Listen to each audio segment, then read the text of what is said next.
So once you've installed and opened Blender, you should see a window that looks like this. The first thing you might notice is the default cube, but let's focus on the panels all around the user interface and go over what each one does first. The panel where the default cube is visible in is called the 3D viewport. This is where you will be able to actually see your 3D scene, which will include your characters and environment. The top right panel will show you your outliner, a text-based overview of what objects exist in your 3D scene based on hierarchy and user set collections.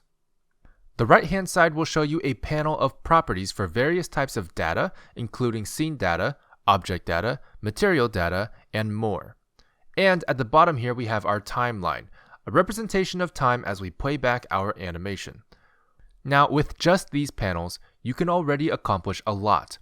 However, there are other panels available in Blender that can help even more, depending on what task you're performing. You can easily access different panel presets using the Workspace tabs at the top here. We will be using the Animation Workspace primarily during this course.